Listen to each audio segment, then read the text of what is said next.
OK, bojo. Som extrémne zvedavý, čo to bude, až to bude. No krivo asi. Trošku lepšie. Ale podstata je tá, že po dlhej dobe som dal vytlačiť nejaké tie fotky. A jednak na popud toho, ako mi písala Miška na Instagrame. A mi sa aj páčili nedávne fotky. Takže hovorím si, že OK. Sounds good.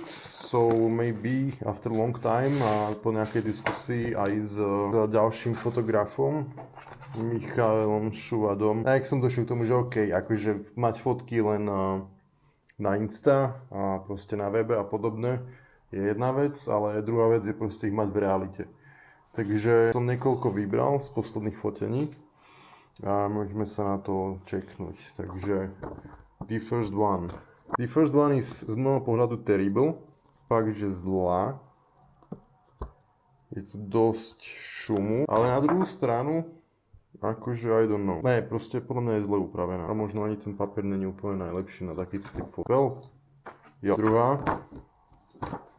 Not bad, not terrible. Ak by som to pichol za to nejaké to biele pozadie, tak možno to bude fajn. Hneď na prvú šupu vidíme, že saturácie sa pri fotkách tlačených nemusím báť, že to treba pušovať trošku vyššie.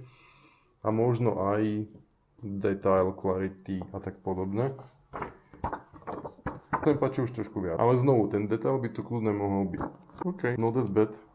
Let's continue. OK, tak popravde tu na vôbec, ale že vôbec nezachytil detaily tej fotky. Čiže veľmi pravdepodobne som niečo nastavil zle.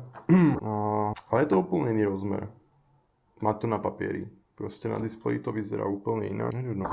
OK, toto sa mi páči. Táto fotka bola dosť podarená, lebo to bolo tak jedinečne kontrastné počasie alebo svetlo, alebo ako to nazvať, že nemusel som fakt veľa robiť. A fotka nejak hovorí sama za seba a páči sa mi, akože je veľmi, veľmi zaujímavá, ale tá bola na prvú šupu, vedel som, že je dobrá. OK, nočná fotka. No, hrozne chýba textúra a clarity, povedal by som, ale toto nemôže byť dobrý papier na fotku. Pravdepodobne bude treba skôr matný papier podľa všetkého. Alebo neviem, kto fotíte a tlačíte, dajte vedieť. Čisto len bokeh, náhodou, interesting. Digitálne to vyzeralo veľa lepšie, ale ani tak to není úplne zle, lebo je to neznámy objekt, úplne kde si zašitý za ďalším objektom neznámym. Nedáva úplne zmysel, ale to ma na nej baví, že je to také, proste nedáva zmysel. Skôr ide o tie farby svetla, možno nejaký tvar, možno nejaký objekt, ale toto je to, čo ma celkom baví, takže I'm OK.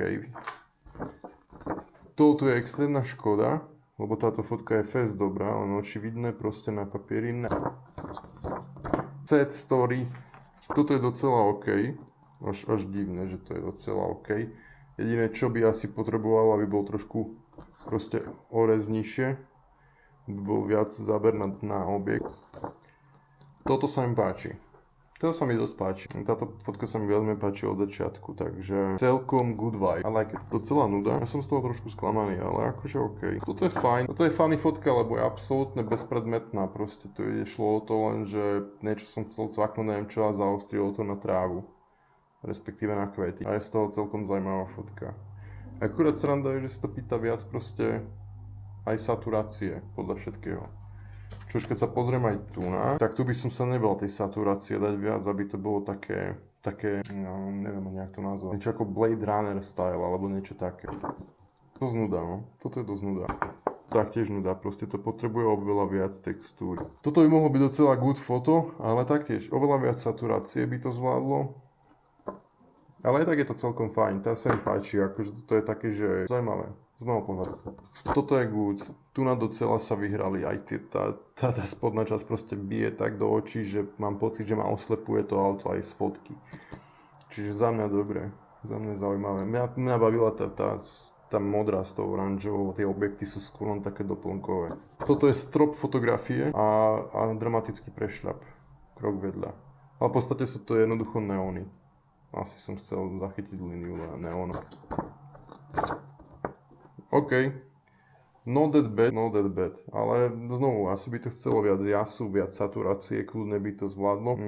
Takže aj ku koncu, jednoducho, hej, sú to fotky z nočných hodín. Určite ešte budem musieť proste sa pohrať s tým, ako tlačiť fotky, aký papier a aké nastavenia, ale na teraz akože fajn, je fajn to vidieť proste vytlačené, nie len v digitálnej forme. Interessante. Okay, that's it. Thank you and good boy.